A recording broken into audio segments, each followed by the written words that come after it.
Welcome to Soul Circuit, Plugged In. This is where we reconnect to the soul's wisdom right here, right now.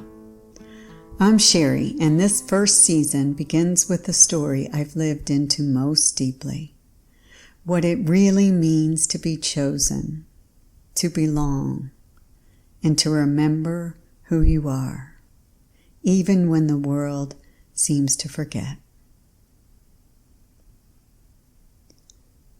I was adopted.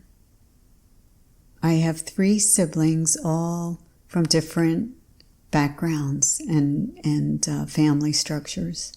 We were all adopted very young.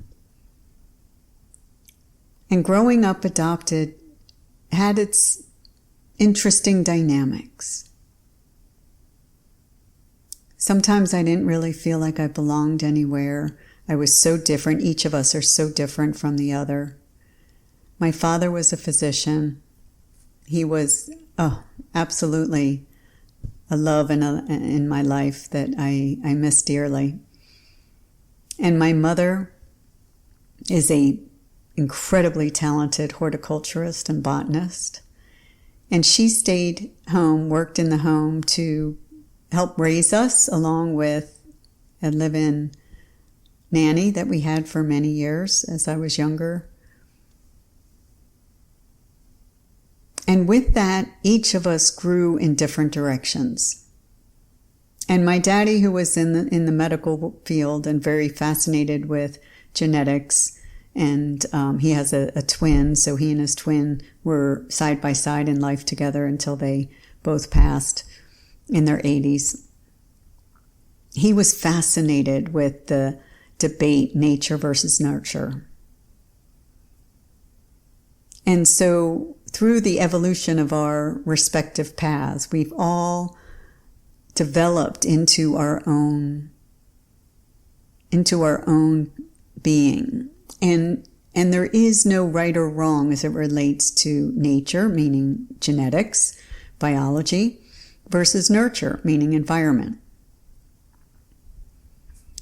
And so I found out I was adopted when I was 10, and it was just by chance. I had gotten a report card and my mother told me to file it in the file cabinet that had my name on it in a manila envelope. So I pulled it out and I opened it up. And as I put my report card in there, which I was very proud of, I noticed a letter that said, "Dr. and Mrs. Welsh, congratulations on your new daughter." And it didn't make sense to me. So I asked my mother, "What is this?" And that's when she told me I was adopted. So I was told I was chosen, that I was very lucky because I was selected, I was chosen. And so it was a way to frame it that had me feel special instead of feeling rejected. At least that was my mother's intent. Unfortunately, my mind made up a lot of different stories along the way, that I wasn't lovable, I wasn't good enough, I wasn't wanted, I was thrown away, all of these different runaway train stories that the mind can take you on. And, I would have life kind of confirm that for me. I would make choices and decisions that reflected back whatever story it was that I was buying into. But being young, I didn't understand how that played out. Fast forward many years, I got married and we were trying to have a child and we were not successful. So we did IVF, multiple rounds. It was a very challenging process. But I was never attached to the biology of having a child. I was more excited about being a mom and being responsible for another human that I could help step into their greatness in their way, loving them unconditionally. I didn't know how that was going to go. But when our son Jonathan came into our world through the process of adoption, we were taught by the social worker at that time that you don't say he is adopted. A child isn't adopted, they were adopted. It's a past tense event. And I loved that further understanding that being adopted, having been adopted, is a past event that occurred in creating that family. And that child was chosen to come into our dynamic, as well as the birth mother's decision to choose to hand this beautiful gift over to us to then take on and raise. And that was a pivotal moment for me. That was in 2000. And that was a turning point in my healing of not being wanted, not being desired, not being lovable.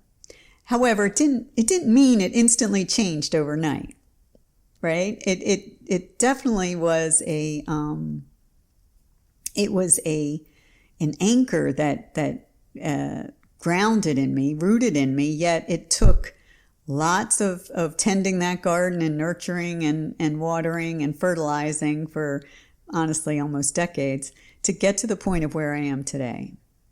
And that beautiful son of ours is now 25 years old. He's a corpsman in the Navy. He's on his path and he's blazing it, and he's incredible, and he's a beautiful gift to this world.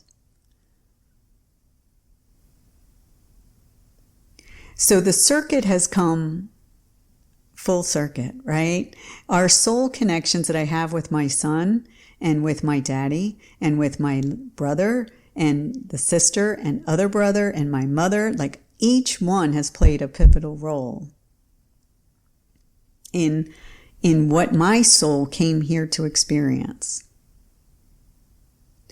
And what I believe my soul has come into this lifetime to experience is the full gamut of unconditional love. That love doesn't come just from biology. It comes in multiple different forms.